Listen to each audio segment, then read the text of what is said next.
Over 500 youth from across South Rwenzori Diocese stand up for the Day of Prayer for Youth. Students, young professionals and the Boys and Girls Brigade held at Mount Tabor Prayer Mountain in Kasese. The one-day gathering was held under the theme, Anchored in Christ for Unity, Sustainability and Peace. The event focused on thanksgiving and seeking divine guidance as students prepare to resume for their academic journeys after the long holiday.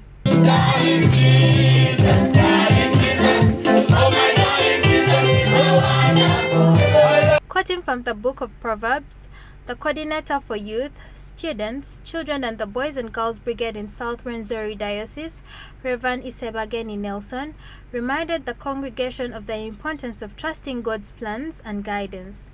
He emphasized that true fulfillment comes when individuals align their lives with God's will, noting that every person is created with a purpose.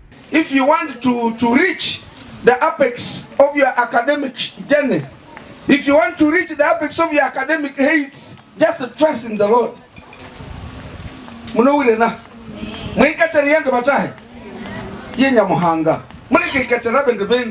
Reverend Nelson further noted that every individual is uniquely gifted and that these talents are meant to serve both the church and society.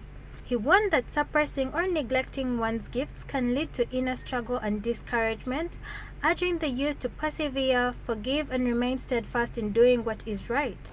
God has given us talents and gifts. He has gifted each one of us differently, and therefore the talents and the gifts must help the church and help the community where each one comes from. But we find that some of the talents are being suppressed, some of the gifts are being fought, and once gifts are fought, then the person faces an internal persecution.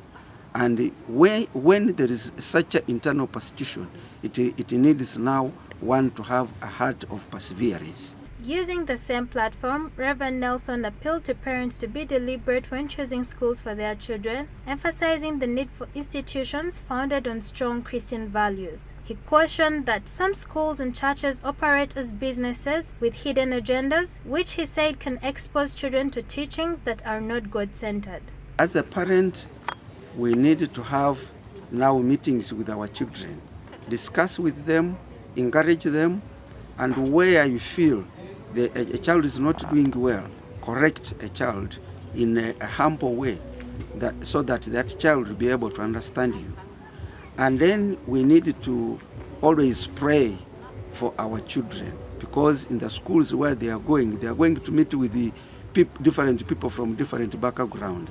And sometimes these backgrounds affect our children. So we need to pray for them. Joshua Masereka, an Anglican youth missioner, encouraged young people to live purpose-driven lives anchored in faith.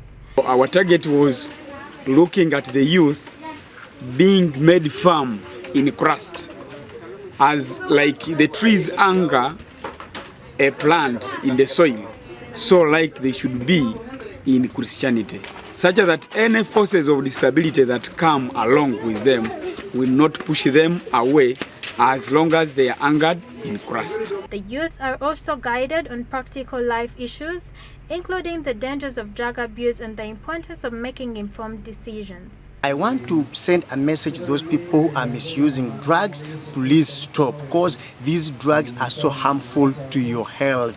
These drugs will stop you from thinking thinking for your future, and these drugs will even limit your blessings. First of all, the community will start misrespecting you. When we lose hope, we're always giving up hope by our leaders here.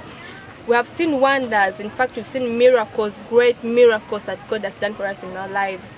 I urge every youth in the world that don't ever miss up, because it impacts our souls. There's a way it drives us away from the world to know in Christ the more and to embrace the goodness of God. The call to action was met with enthusiasm as many young participants expressed their commitment to remain steadfast in the faith and to share messages of truth, hope and love within their communities.